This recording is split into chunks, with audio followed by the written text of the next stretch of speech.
Darkness swallowed the amusement park as the last flicker of electricity died out. The eerie echo of the distorted voice still rang in the night air, leaving Scooby, Shaggy, and Velma frozen in fear.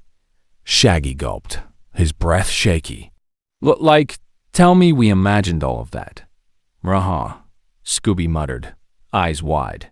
Velma adjusted her glasses, trying to stay logical despite the fear creeping up her spine. No way. Someone or something is using the park's old power grid to manipulate these attractions. But why? Before anyone could answer, a mechanical screech sounded behind them. The arcade doors, which they had left wide open, slammed shut by themselves. Shaggy grabbed Scooby. "I don't know about you guys, but I vote we get out of here. Like, now." Velma sighed. "All right, let's find Fred and Daphne."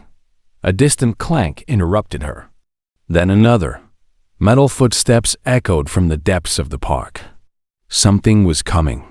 Velma grabbed the two and yanked them behind an overturned cotton candy stand, pressing a finger to her lips. They barely had time to catch their breath before a shadowy figure emerged from the fog.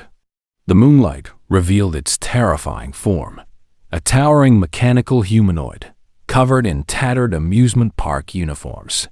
Its eyes glowed an unnatural red, and its limbs twitched as if controlled by faulty wiring. The creature paused, scanning the area.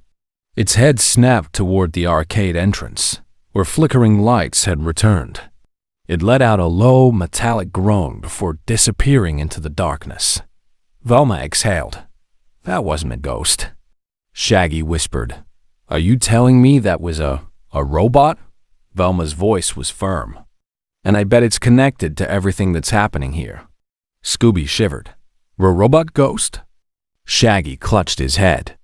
"Like, why does that somehow make it even worse?" Velma dusted off her sweater. "Come on. We need to find Fred and Daphne before something worse finds us."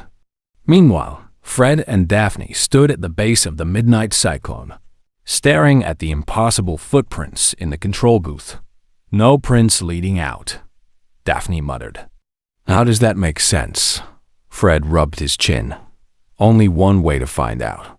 They entered the tiny booth, its air stale with dust and mildew. The old control panel was covered in grime. Yet one lever had been recently used. Fred reached for it but hesitated.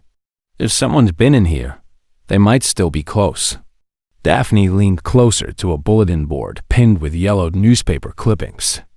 Most were about the mysterious accident that shut the park down, but one article stood out. "Local engineer vanishes after midnight cyclone malfunctions."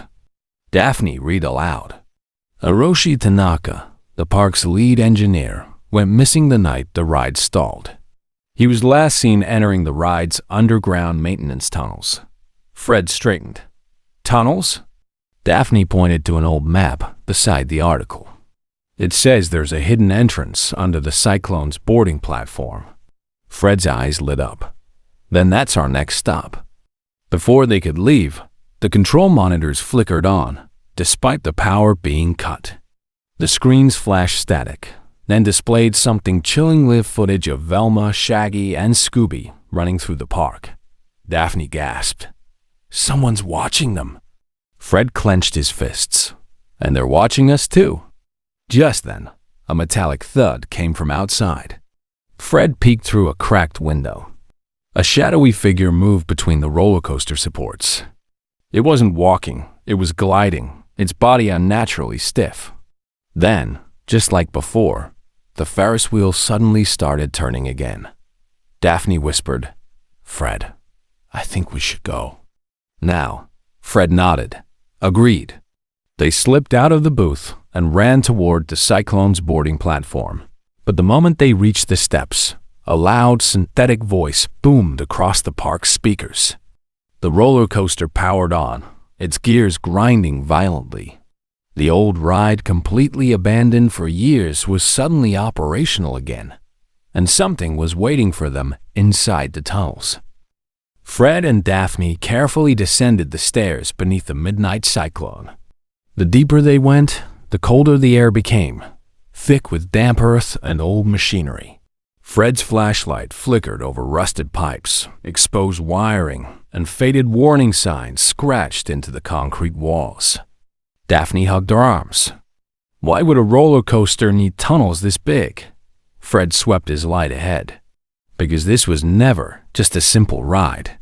They followed the path toward a red glow pulsing at the end of the corridor. Strange warnings lined the walls. Do not activate. It sees everything. Turn back. Each message was hastily scrawled, some carved deep into the concrete, as if written by desperate hands. At the tunnel's end, they entered a massive underground chamber. A control panel sat in the center, covered in dust and grime. Thick cables ran along the walls, snaking toward a large metallic pod at the back of the room. Its surface gleamed under the dim light, and a faded blueprint was pinned to its side. Daphne wiped away the dust. This isn't maintenance equipment. It's a prototype of something. Fred examined the control panel, and it's still active. A static-filled monitor flickered to life. A grainy security recording played.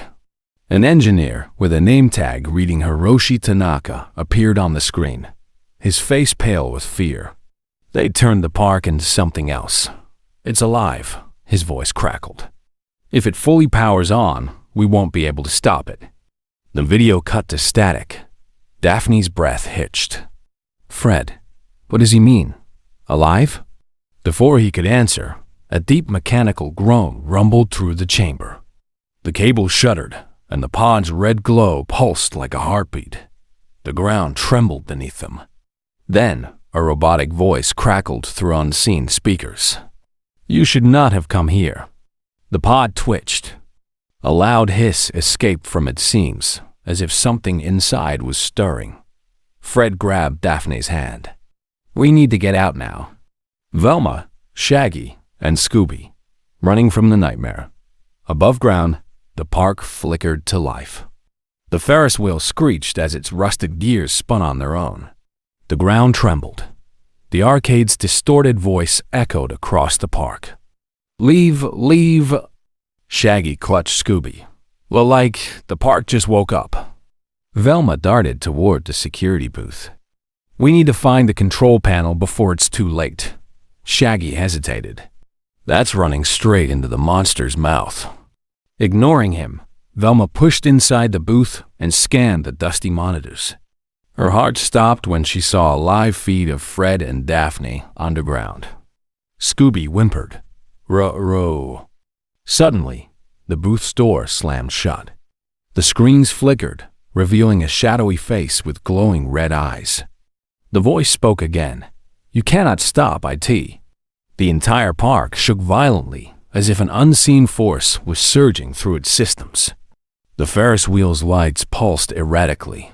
The carousel groaned as it spun wildly, and the roller coaster tracks rattled as though something massive was moving beneath them. Velma's hands trembled as she turned to Shaggy and Scooby.